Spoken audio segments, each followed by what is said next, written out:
Every single electric car on the road today relies on a source of electrical power to move itself down the road. That electricity either comes from a hydrogen fuel cell, which of course gets its fuel from hydrogen fuel tanks on the vehicle, or more commonly from a battery pack that stores electrochemical energy that, through the wonders of physics, is turned into electricity at the battery terminals. We've seen some truly amazing advances in battery cell technology over the last decade, and electric vehicle battery packs are not only more volumetrically energy dense than they once were, but also more gravimetrically energy dense. Oh, and if you need more on info of those two terms, make sure you check out the really cool interview that Ewan McTurk gave us last month. I'll leave a link below. Of course, in addition to batteries increasing in capacity while reducing in size, they've also dropped in price per kilowatt hour over the past decade, and in most cases, they've improved in terms of lifespan and power density too. This is all great news for automakers looking to build their own electric cars. And with Tesla dominating the electric vehicle marketplace and plenty of electric models coming to market from other brands, demands for lithium-ion batteries is at an all-time high. That demand doesn't just relate to physical cells, though. It relates to the materials used in making those batteries, the expertise needed to design and build battery manufacturing facilities, and of course, the machines used to physically make battery cells. Building a battery production facility from scratch can cost millions, no, billions, and relying on a third-party supplier for battery cells can lead to plenty of other issues. But if you're an automaker producing electric vehicles, what's the best way to get hold of those batteries? Is it worth investing millions or billions of in-house production, or is it worth paying an existing specialist to build the cells for you? Let's look at these two options and figure out just which one is best. And I'm going to throw in a third one too. And to be clear, we're talking about manufacturing the actual physical cells inside the battery packs of electric cars, not the manufacturing of the battery packs from pre-made cells. As in, aside, in most cases, even when the automaker does not make their own battery cells from scratch, most automakers actually assemble their own battery packs. Back to the cells. Let's look at building in-house first. Once considered too much of an investment for most automakers to engage in, building in-house usually means building a specialised battery production facility adjacent to an existing factory or at a greenfield site. Just like a clean room microprocessor facility, the way in which a battery production facility has to be built is quite complex. After the initial building work has been done, multiple different teams, each with an increasing level of specialization in clean room procedures, must clean and then outfit the facility. In of itself, that is far more expensive than just building a traditional automotive production facility. And then there's the equipment that must be put inside that production facility, which again can cost millions. Add to that the training of staff and sourcing of materials, and the whole thing can represent several $1 billion of capital expenditure before a single cell comes off the production line. And in the cases of most automakers, they're not making enough cars to justify building a massive cell production facility that will reach an economy of scale at which the return on investment will happen significantly quickly, if at all. The cons of this: the potential for a low initial cell yield as problems with the facility are ironed out, initial capital expenditure being high, and financial risk long term, as well as a risk that the better cell chemistry may come along that's not compatible with the current production facility equipment, can be offset by the pros. Namely that, assuming a high enough production volume exists, massive savings can be made long term if you're making your own cells. Additionally, there's no competition with other automakers for pre-made cells, and the automaker can build their own cells as well. As an added bonus, it's often easier to carry out ethical sourcing of component materials than it is when you're relying on a third-party production facility. The other main option, of course, is buying cells in. This is the path that most automakers today follow, buying in a contracted number of cells per year from a well-established brand. For this, automakers need very little initial outlay comparatively, although They may, of course, be required to make a sizable upfront payment or an investment to secure a steady supply of cells.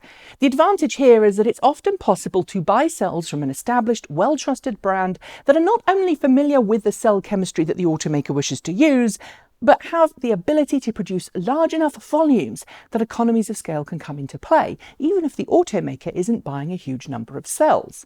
There's no expensive production facility to build, nor are there any supply chains upstream of the production facility. But in periods of high demand, and that's where we are right now, cell production companies can pretty much charge what they want to customers desperate for cells. That's because, in addition to other automakers looking for cell production capacity, cell manufacturers also produce battery cells for things like laptop computers, cell phones, and tablets. And the more established the order or the higher volume a company is looking for, the more likely it is that they'll get a significant decent deal when they're cell pricing, or otherwise they'll lose out. And that's a pretty big con, as demonstrated in recent years. LG Chem is notorious for constraining the supply of OEMs looking to build small to medium volumes of electric cars, which increases wait times and increases the price of new cars because the companies are paying more for the batteries. It also means that it takes longer for automakers to reach true EV cost parity with internal combustion engine vehicles in the marketplace. But wait! There is a halfway house, and it's what Tesla, Nissan, and some other automakers have done in the past, and what most automakers planning production facilities today are actually looking to do.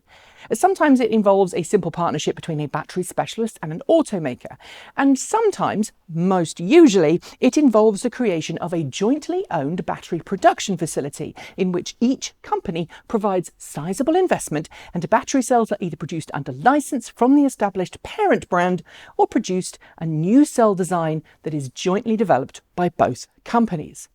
In the case of Tesla's Gigafactory in Reno, Nevada, Tesla's partner Panasonic is working alongside Tesla to add its expertise to high-volume battery cell manufacturing, which gives Tesla a far lower price per kilowatt hour for in-house manufacturing than it would have to spend if it was buying all of its cells on the open market. Doing this also allows the automaker to get the best of both worlds, but it also means that there is a shared burden in terms of financial commitment, and if things don't go well, it's going to leave both the cell manufacturing specialist and the automaker with a large financial sinkhole. Moving forward, Mercedes-Benz, the Volkswagen Group, which of course includes Audi and Porsche, as well as General Motors, are all looking at joint production facilities as their smart choice. Assuming vehicle demand is high, and it is, and the bigger the facility, the more serious the automaker is in question about EVs. No company is going to spend several billion on 30 plus gigawatt hours of production capacity if they just want to produce compliance cars. I'm sorry, doing so would be monumentally poor business.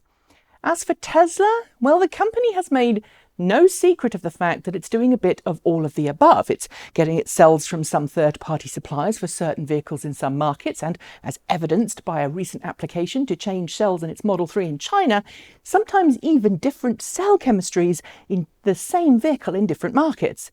It's also making its own cells in-house through its partnership with Panasonic at Gigafactory Reno, and eventually we think it's going to just simply produce its own cells in-house on its own, no Panasonic involved.